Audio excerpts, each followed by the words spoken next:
Bonjour à tous et à toutes, bienvenue dans cette nouvelle vidéo, bienvenue sur Cryptonation. Donc aujourd'hui on va attaquer le deuxième épisode des mythes crypto. Et c'est un mythe crypto d'ailleurs qui dépasse un petit peu la crypto, mais on va l'appliquer à la crypto. Et le mythe d'aujourd'hui, c'est le mythe de la diversification. Vous avez sûrement entendu parler de la diversification et vous avez sûrement entendu des gens dire il faut diversifier, c'est important de diversifier. Il ne faut pas mettre tous ses œufs dans le même panier. Et ce conseil qui peut sembler évident, qui peut sembler être un conseil de bon sens, eh bien il n'est pas du tout aussi évident que cela. Et en particulier lorsque on va l'appliquer aux crypto-monnaies, crypto-actifs, il va falloir être prudent dans son application parce que mathématiquement, on va dire financièrement parlant, ça ne fait pas automatiquement sens. Ça n'a pas automatiquement sens de multiplier les cryptos qu'on a en portefeuille, de la même manière que ça ne fait pas nécessairement sens, ça n'a pas nécessairement de sens de multiplier des actifs financiers de manière générale qu'on va avoir en portefeuille. Donc, la diversification part de ce principe donc de vouloir se protéger d'un risque. On cherche avec la diversification à réduire le risque tout en conservant le rendement. Donc ça, c'est le principe de base de la diversification au sens financier, c'est chercher à diminuer le risque. C'est ça la diversification, c'est ça le but de la diversification premier et c'est ça le sens originel de la diversification à la base.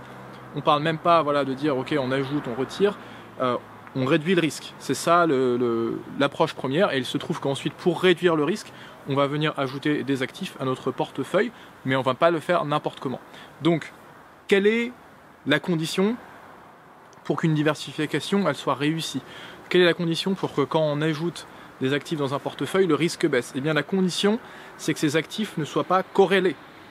C'est-à-dire que si vous avez des actifs, vous avez des cryptos ou tout autre actif financier et que ces actifs vont évoluer ensemble, c'est ce qu'on appelle la corrélation, c'est-à-dire qu'ils seront corrélés. Quand l'un va monter, l'autre va monter également. On est en phase d'actifs corrélés quand ça se passe comme ça.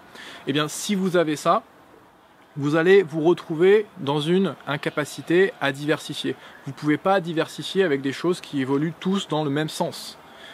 Et ça, c'est quelque chose qui peut vous sembler évident et qui pourtant est trop souvent oublié, et en particulier dans les cryptos. Parce qu'on vous dit, voilà, diversifier dans les cryptos. La diversification, on a dit que c'était pour réduire le risque. Sauf que vous n'allez pas réduire de manière significative le risque dans les cryptos en ajoutant des cryptos, en multipliant les cryptos dans votre portefeuille. Et la raison pour laquelle vous n'allez pas diminuer de manière significative le risque, c'est que la grande majorité des crypto-monnaies évoluent de la même façon. Le marché entier des crypto-monnaies a une forte tendance à évoluer de concert. Il y a des exceptions à ça. Il y a eu des exceptions temporelles dans le passé, c'est-à-dire il y a eu des périodes où c'était plus vrai, ce que je suis en train de vous dire là. Donc bien sûr qu'il faut rester attentif à ça, mais néanmoins, la majeure partie du temps et la majeure partie du temps récemment, ça a toujours été vrai. C'est-à-dire que le marché a évolué ensemble. Donc vous ne pouvez pas vous protéger d'un risque en achetant une crypto B. Vous ne pouvez pas vous protéger de l'évolution de la crypto A si cette crypto B va évoluer dans le même sens. D'accord ? Vous n'allez pas diminuer votre risque. En fait, il se peut même que vous l'augmentiez. Et donc ça, c'est ce qu'on appelle, c'est ce que, il me semble, Warren Buffett, mais de manière plus générale, voilà, ce que d'autres investisseurs aussi appellent la diversification. En anglais, worse veut dire pire. Donc c'est la diversification qui empire les choses. C'est un piège, la diversification, dans lequel on peut facilement tomber justement si on pense que simplement en allant collectionner des cryptos, en allant collectionner des actifs, on va réduire notre risque. Et ça, c'est quelque chose auquel il faut faire attention. On ne veut pas diversifier juste pour diversifier. On ne veut pas accumuler des cryptos juste pour accumuler des cryptos. Dans bien des cas, on va se retrouver en pleine diversification. Ça veut dire qu'en voulant diversifier et en voulant baisser notre risque, en fait, on l'aura augmenté pour un même niveau de rendement. On aura dégradé notre portefeuille au lieu de l'améliorer. Et donc ça, c'est très fréquent si on a une approche naïve de la diversification. Si on suit voilà, les bons conseils qui nous disent il ne faut pas avoir que 2, 3, 4 cryptos, il faut avoir plein de cryptos parce que comme ça vous allez vous protéger du risque. Si jamais Bitcoin disparaît par exemple, eh bien si vous avez du Dash, vous avez je ne sais quoi, vous allez pouvoir vous protéger et quand même avoir des bons rendements. Et sur le papier ça semble cohérent, mais en pratique quand on regarde les évolutions, ça ne fonctionne pas. Ça ne fonctionne pas et vous risquez de vous retrouver effectivement dans un cas de diversification. On va empirer le risque au lieu de l'avoir amélioré en ajoutant des actifs. Bien sûr, comme je l'ai dit, ce que je serais en train de vous dire là maintenant et à nuancer, dans les phases où les cryptos évoluent différemment les unes par rapport aux autres. Ces phases-là, il y en a eu quelques-unes dans le passé, mais généralement, c'était surtout tous les altcoins versus Bitcoin. Donc parfois, on a une décorrélation entre Bitcoin et les altcoins. C'est quelque chose qui arrive. Il peut y avoir un transfert de richesse de Bitcoin vers les altcoins, c'est-à-dire les gens utilisent Bitcoin pour acheter des altcoins. Et inversement, on a des phases aussi où les altcoins peuvent souffrir quand Bitcoin est dans un rallye, dans un bull run, où les gens vont se désinvestir des altcoins pour aller investir Bitcoin. Donc vous avez des phases où on va avoir des cryptos qui vont évoluer de manière séparée, donc ils seront plus corrélés. Je vais vous mettre un site avec les coefficients de corrélation entre différentes cryptos. Donc coefficient de corrélation, comment ça fonctionne? Vous avez trois types en fait, on va dire. Vous avez trois interprétations possibles d'un coefficient de corrélation. Soit vous avez une corrélation négative. Corrélation négative, ça veut dire que les actifs ils vont évoluer de manière opposée. Corrélation nulle, ça veut dire que vous n'avez pas de lien entre les deux actifs, ils vont chacun avoir leur propre vie. Et ça, c'est ce qu'on veut si on veut vraiment faire de la diversification. Et ensuite, vous avez la corrélation positive, ça veut dire que les actifs vont évoluer dans le même sens. Et là, il y a très peu de chances que vous allez pouvoir diversifier. Et pour rapport au coefficient, si vous êtes à 0, ça veut dire que vous n'avez pas de corrélation, ça veut dire que les actifs ont leur propre vie. Si vous êtes à -1, c'est-à-dire que leur corrélation est négative, donc ils vont évoluer de manière opposée. Et tout ce qui va se rapprocher de -1, ça va être de la corrélation négative également. Donc voilà, il n'y a pas de règle d'or, mais dès que vous allez être en dessous de -0,5, -0,6, on peut déjà considérer que la corrélation négative, elle est très significative. Dans l'autre sens, quand vous êtes au-dessus de 0,6, on peut aussi considérer que vous avez une corrélation positive qui va être significative. Donc dans ces deux cas, ça veut dire qu'il y a très peu de chances qu'on puisse vraiment diversifier à ce niveau-là. Donc voilà ce que je voulais dire par rapport à la diversification. Donc je vous mets les ressources pour ceux qui veulent aller un peu plus loin et analyser un peu les données, ceux qui sont un peu plus orientés data.